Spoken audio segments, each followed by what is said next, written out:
வணக்கம் மக்களே, welcome to my YouTube channel. So நம்ம அன்சிதா அண்ட் விஜய் விஷாலோட இன்ஸ்டா அப்டேட்ஸ் பார்க்கலாம். நிறைய அப்டேட்ஸ்லாம் கொடுத்துருக்காங்க. அதை பற்றி முன்னாடி ப்ளீஸ் சப்ஸ்கிரைப் பண்ணலாம், சப்ஸ்கிரைப் பண்ணிக்கோங்க, லைக் பட்டனையும் கிளிக் பண்ணிக்கோங்க. ஸோ விஜய் விஷால் வந்து மலேசியாவில் இருக்கான்னு எல்லாருக்குமே நல்லாவே தெரிஞ்சிருக்கும். ஸோ அப்கோர்ஸ் நம்ம அன்சிதா வந்து சிவகாசியில் இருக்காங்க. ஸோ வேறு இடத்துல, ஸோ வேறு கண்ட்ரியில் கூட இருக்காங்க.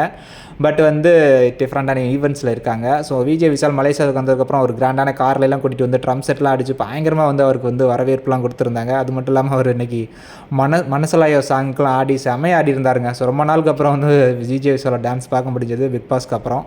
ஸோ நல்லா இருந்தது பார்க்குறதுக்கு. நம்ம அன்சிதா வந்து காலையிலேயே கேபிஒய் நவீன் 2 பேரும் அன்சிதாவும் காரில் வந்தது மாதிரி நாங்கள் சிவகாசி வந்துட்டோம் அப்படின்லாம் சொல்லியிருந்தாங்க. ஸோ அதுக்கப்புறம் வந்து ஸ்ரீவில்லிபுத்தூர் ஆண்டாள் டெம்பிளுக்கு போயிட்டு ஒரு ஃபோட்டோ எடுத்திருந்தாங்க. 4-5 பிக்சர் வந்து அதை வந்து ஷேர் பண்ணியிருந்தாங்க. செம்ம அப்படியே ஒரு ஹோம்லி கேர்ள் மாதிரியே இருந்தது.